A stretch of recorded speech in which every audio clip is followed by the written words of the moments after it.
এই পোয়া ভোলার ঝালটা যে বানানো কত সহজ এবং কত সোজা, চলো আজকে তোমাদের সাথে এই রেসিপিটা শেয়ার করছি। দেখো এটা পোয়া ভোলার ঝালের রেসিপিটা আজকে আপনাদের সাথে শেয়ার করছি।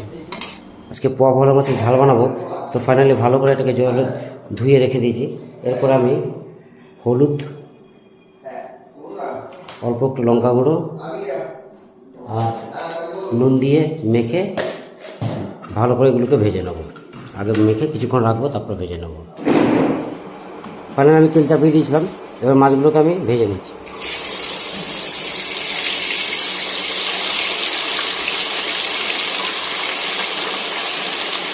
অল্প অল্প করে মাছগুলোকে ভেজে নেব। মাছগুলোকে দু পিঠ আমি ভালো করে ভেজে নিয়েছি, এবার মাছগুলোকে আমি তুলে নিচ্ছি।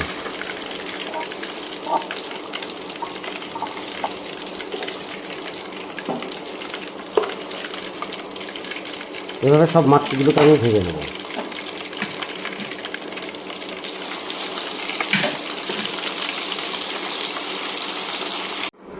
ফাইনালি পোয়া ভোলার ঝাল বানাবো। তার জন্য আমি পাঁচফোড়ন হিসেবে দিয়ে দিচ্ছি একটা তেজপাতা, অল্প কালো জিরে, এলাচ আর দারচিনি আর 5 শুকনো লঙ্কা একটা ভেঙে দিয়ে দিচ্ছি। অ্যাড করে দিচ্ছি পেঁয়াজ আর টমেটো।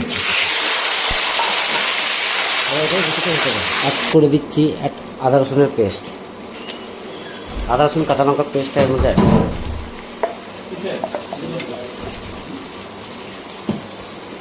এবার এটাকে কিছুক্ষণ হতে হবে।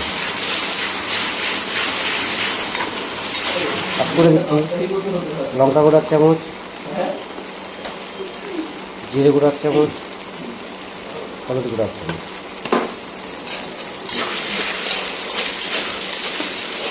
তার সাথে অ্যাড করে দিচ্ছি অল্প একটু গরম জল।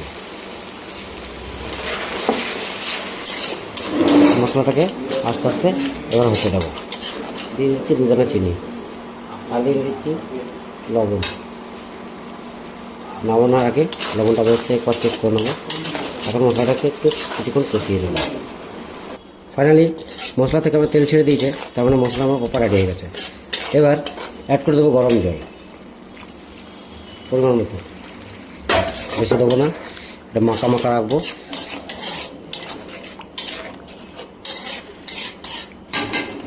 এবার মাছগুলোকে এর মধ্যে অ্যাড করে দেবো।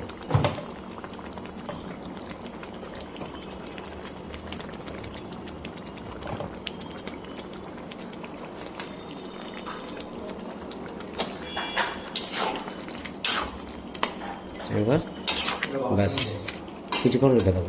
ফাইনালি ঝোলটা আমার ফুটে গেছে ঝালটা। এবার আমি অল্প একটু ধনেপাতা দিয়ে এবার নামিয়ে নেব। পোয়া ভোলার ঝাল রেডি। এটা হচ্ছে পোয়া ভোলার ঝাল, আর ফাইনালি আমি রেডি করে ফেলেছি। এবার এটাকে সার্ভ করা যাবে।